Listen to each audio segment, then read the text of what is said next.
रोजच्या 9 to 6च्या चाकुरीतून वेगळं काहीतरी जे मनाला समाधान देईल आणि ताजेतवाने करेल म्हणून ठरलंय कात्रज ते सिंहगड नाईट ट्रेक. ट्रेकचं नियोजन अगदी घाईगडबडीत ठरवूनही 14 मावळे तयार झाले. कात्रजला सर्वांनी भरपेट नाश्ता करून घेतला. एका टेम्पोला लिफ्ट मागितली व प्रवास सुरू झाला. एक उत्साही वातावरण होते. टनेलच्या डाव्या बाजूने पहिल्या टेकडीवर पोहोचतो. तिथे सुंदर वाघजाई मातेचं मंदिर आहे. दर्शन घेतले. खड्या आवाजात शिववंदना घेतली.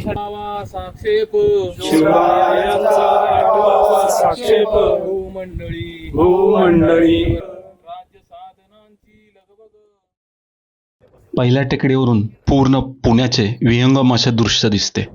टेकडीवरील भन्नाट वारा इथून हालूच नये असे टवटवीत करून सोडतो आपल्याला. पहिल्या टेकडीचा उतार जरा तीव्र आहे, परंतु योग्य ती काळजी आणि फिक्स केलेल्या रोपच्या साहाय्याने आरामात उतरता येते. हा ट्रेक शक्यतो ग्रुपने करावा. वाटेत हे असे विंचू आणि सर्पांचे दर्शन होते. मजल दर मजल करत निम्मे अंतर कापले. बरोबर आणलेली भेळ खात जरा वेळ आराम केला व परत ट्रेक सुरू झाला. रात्री 11 वाजता ट्रेक सुरू केला होता.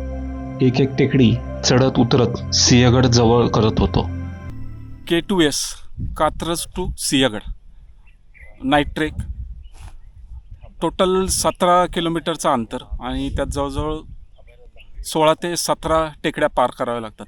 हा जो ट्रेक आहे हा खरोखर तुमच्या शारीरिक क्षमतेची कसोटी पाहणारा ट्रेक आहे. 4 भिंतीच्या आत कधीही न दिसणारा सूर्योदय आज सगळे स्तब्ध होऊन पाहत होते. सोबतीला पक्ष्यांची किलबिल. उरलेला ट्रेक सुरू केला. हे मागचं जे टेकड आहे ते उतरलं. हे काही सहकारी येत आहेत आणि आता ही इकडची टेकडी चढायची आणि याच्या पलीकडे सिंहगड.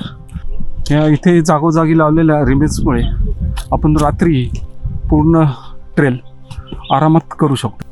चुकण्याची शक्यता खूपच कमी.